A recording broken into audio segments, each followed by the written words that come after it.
Right, this is a walk around video, and this is for a Honda CR-V 2.2 EX diesel. This is the later shape car on a 2013 plate with 65,000 miles. You can see here, finished in this really lovely metallic blue, has kind of a grey hue to it, and it's got the roof bar fitted as well.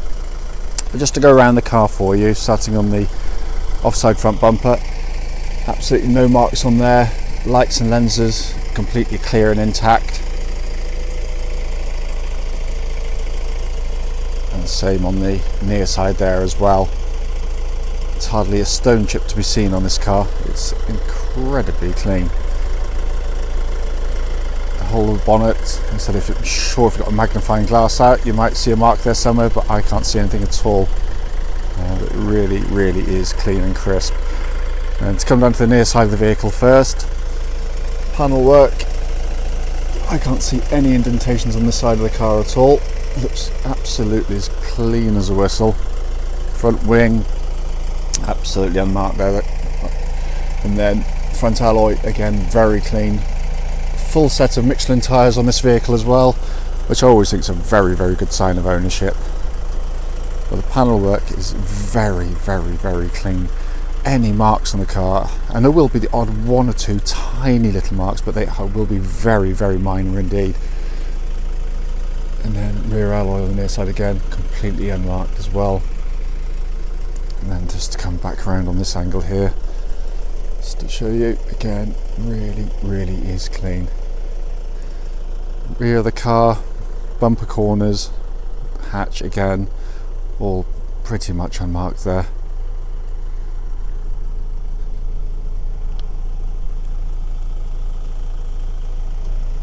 Really is very clean and crisp. And then to come down the offside of the vehicle again, really clean in the panel work. There was one minuscule little dent. I mean, it's hardly worth calling it a dent, but I will. But I'll come to it in a minute if I can find it.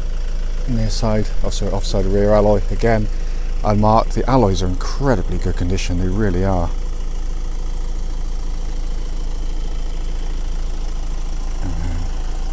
Front wing and the final alloys without a mark on them, and so the only mark I can realistically see of any, I don't know if you can see it, just a tiny little pin dent which I wouldn't touch with a barge pole, but anyway, it is there, and we try and be as honest on the videos as we can whilst I'm holding it, but it's a very clean car. So coming into the boot area now, absolutely huge boot in the car, also in fantastic condition as well. All the fabrics, plastics look really clean and tidy. That's not always a given on CR-Vs or cars of its type. Clearly they are used for their purpose, so they can be a bit battered about in the back.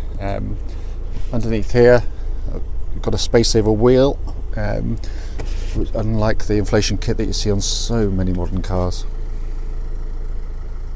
Sorry, nearly forgot. While I'm here, of course, obviously electric tailgate on these cars, and just to show you it all working exactly as it should. So coming to the back of the car now, door card on the offside, near side rear here, really clean and tidy. Full set of original Honda mats in the car, all in very nice condition as well. As you can see there, huge amounts of rear leg room, and the back of the seats, again, which do tend to get kicked by the kids. Or adults, I should say. All very clean. Leather work, which looks fantastic. The video really just does not do it justice.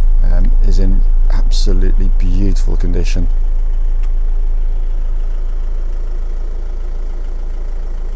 Coming to the front of the car now, driver's door card, as with the others, all very clean and tidy.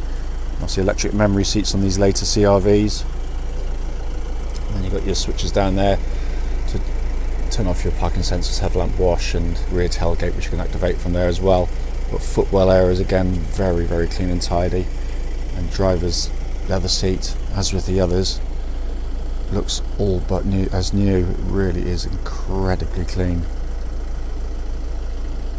And just to come across here, hopefully I won't knock the wire of the microphone, although I've just managed to bash my head, but there we are.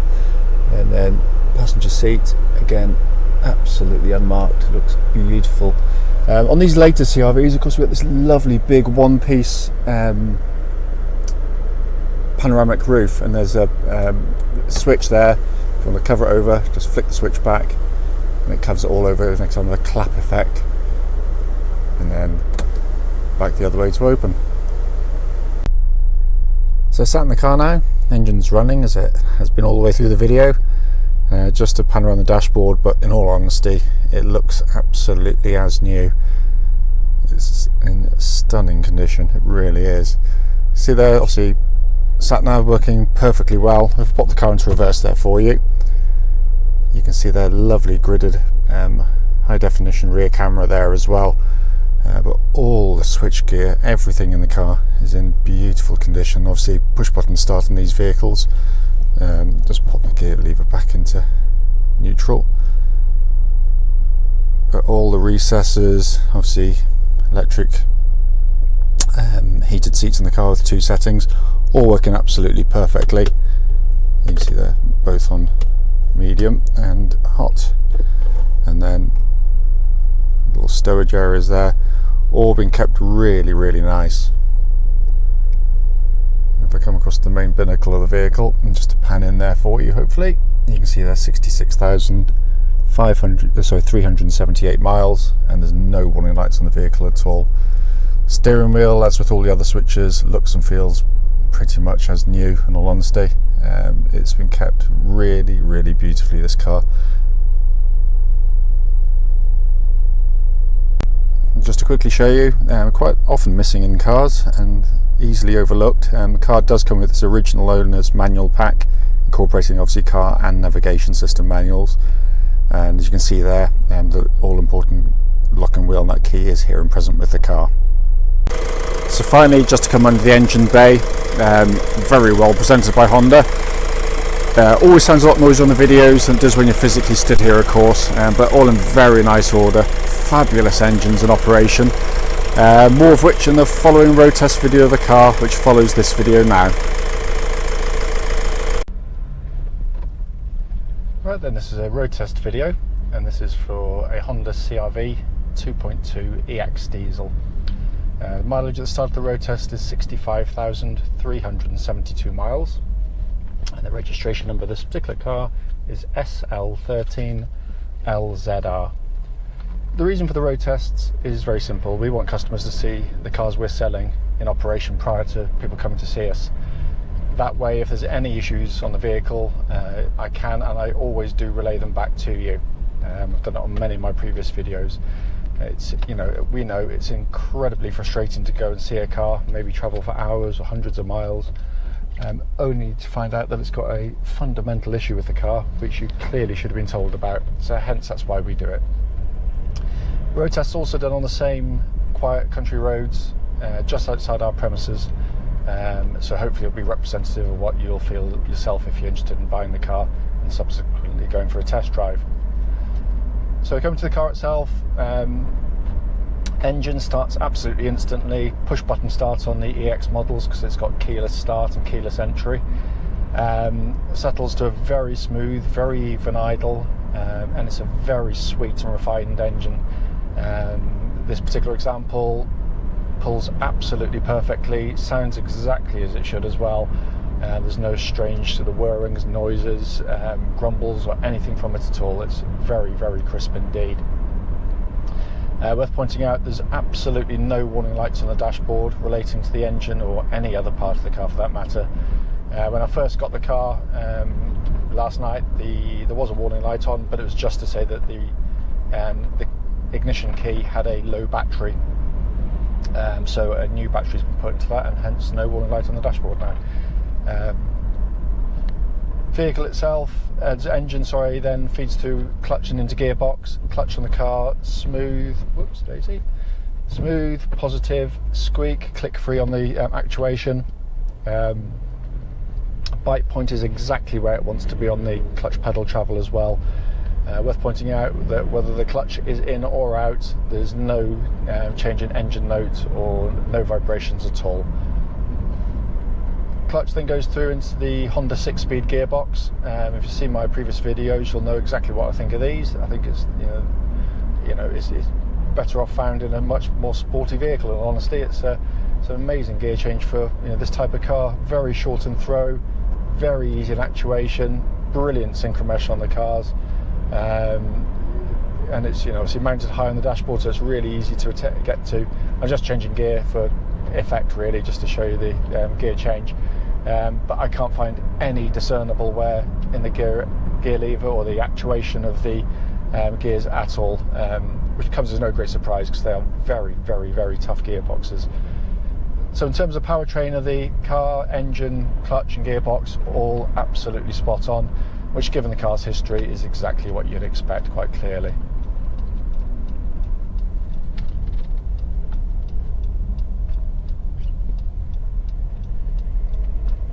Steering of the car, very positive. Again, can't find any wear in it at all. There's been no vibrations at any speed that I've driven the car at, which is a bit of a pet to mine. Can't stand it with wheel wobble on cars. It tracks absolutely dead straight as well. It's not sort of pulling left, right or otherwise. And it's certainly one of the better electric power steering systems which they now operate on lots of modern cars, in the sense that it tracks straight, so I should have done that. But there's no, it's got a kind of a weight about it, but it's very, very accurate indeed. Just some tiny turns of the wheel gets the car moving, but the chassis match to the steering very well indeed, actually. So when you go through corners like this, I go through it a little bit quicker than I would do ordinarily. Turn the wheel, minimal movement, body control's really good through the corner. But as I said, I can't feel any kind of vibrations or wobbles coming back through the car at all. Also no kind of knocking noises coming from underneath the vehicle, which is normally kind of things like drop links or little rubber bushes, but it's as quiet as a lamb underneath there, again suggesting everything's in very, very good order indeed. In fact, when I went to the workshops, apart from topping up the washer bottle, it was all in really, really fine order. Brake pedal on the car, lovely solid brake pedal, right at the top, well modulated. It's got no kind of pulsing back through the brake pedal, and there's no vibrations again coming through the brake pedal, which is a sign of brake disc wear, but there's nothing on it at all.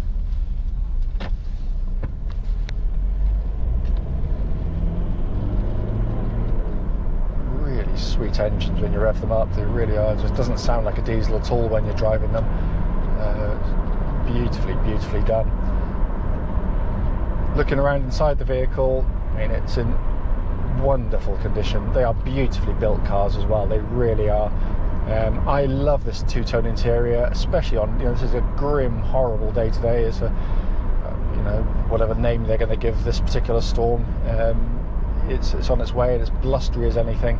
It's a dark, dull day, and this two-tone interior really kind of lightens things up. It's really nice, but it's done subtly. It's done, in the past Honda would have done things like made the lower plastics the same colour as the top in light colours, and it looks awful.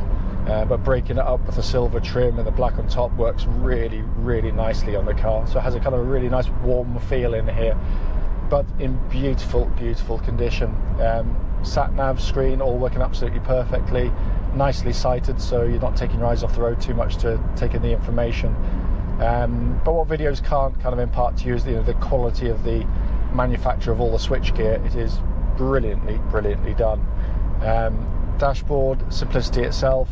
I actually still prefer the last dashboard. This has got, it's big centered information. A smaller rev counter on the left. I always prefer to have them equal size either side. A little bit old-fashioned, but so am I guess. But it works very effectively. Everything's working exactly as it should. Probably, I can't remember whether I pointed out earlier, the temperature gauge is running at a third, which is exactly where it wants to be on a Honda car as well. So all in very, very fine order there. Rest of the switchgear, again, all just feels pretty much as new in your hands, and this is the real world build quality. A few years down the road, a few miles on the clock, and this is where Honda are, streets ahead of most manufacturers. They really are. Obviously it's a four-wheel drive car. For those who don't know, Honda devised the system years ago, yonks before most other manufacturers, whereby they realised that most people are going to drive like this, so you know, just driving along perfectly normally, so you don't need four-wheel drive, quite clearly. If you're using four-wheel drive permanently, it's, you know, munching up the tyres, putting extra mechanical wear on the car, and obviously you're using more fuel as a consequence. The only time this one will go into four-wheel drive, it does it absolutely automatically. You don't press any switches or turn any levers, switches rather. It senses the front wheel starting to spin, activates the rear wheels to come in, and you get out of whatever sticky situation you're in. And it's brilliant. I've used it countless times because I tow a caravan with a CRV, and it's absolutely brilliant in its effectiveness because it's so simple, and they are bomb-proof reliable as well. We just never had any issues with them. So the point of the video at the start was to pick up on any issues there might be with the car. I can't find anything in the drive of the car. It feels as tight as a drum. It really does. It's a really lovely example of a fabulous car, and there's a very good reason why this is the world's best-selling SUV. It just ticks pretty much every box. They're lovely to drive. They've got huge amounts of space. They're refined. They're quiet. They're typical Honda reliable. It's a joyous car. They really are. If I've missed anything on the video, obviously don't hesitate. Do please give me a call, and I'll happily answer any questions you might have.